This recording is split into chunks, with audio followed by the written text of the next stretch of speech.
My name is Will Dowood. I am the clinical director of True North Expeditions. That is an adventure therapy program here in Adelaide, South Australia. And I am a lecturer and researcher with Charles Sturt University. And so I spend most of my time musing over adventure therapy and what we can do in general to improve our clients' experience in care.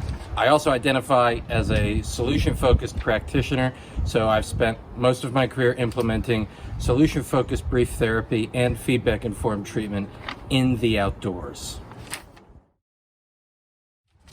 One of the really interesting opportunities about adventure therapy, especially in an educational setting, is that quite often if you peer through a keyhole and you watch any psychotherapy session, what you'll find, it typically all looks the same. Someone sitting on a couch across from a practitioner of some kind and sitting and talking.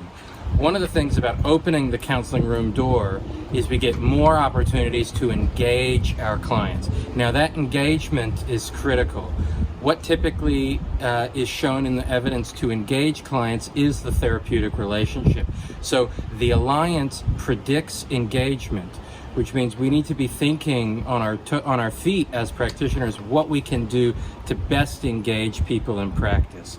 And so one of the new things coming out of the outdoor therapy research is quite often we can think that stigma is something that gets in the way of somebody seeking professional help. Now, meeting somebody outside in a park or going rock climbing together or going for a paddle in a canoe, that might actually be more invisible, if you will, making the therapy less identifiable than maybe walking into a clinic. So one real big possibility for the outdoor or adventure therapies is that it doesn't necessarily look like all the other therapies. Still, we need to focus our attention on what actually engages our clients in whatever process we decide to do. One of the challenges with COVID-19 has been in Australia that most of our state borders have been closed, and our organization gets young people that from all the states of Australia. So we've been basically only working with people in the local community, which is perfectly fine, and working with people while they're in school, things like that. I think one of the barriers to implementing adventure therapy in schools is other people's perceptions of how adventure therapy works. Are we really just taking people to have fun at a rock climbing gym or going surfing at the beach? What actually makes it therapeutic?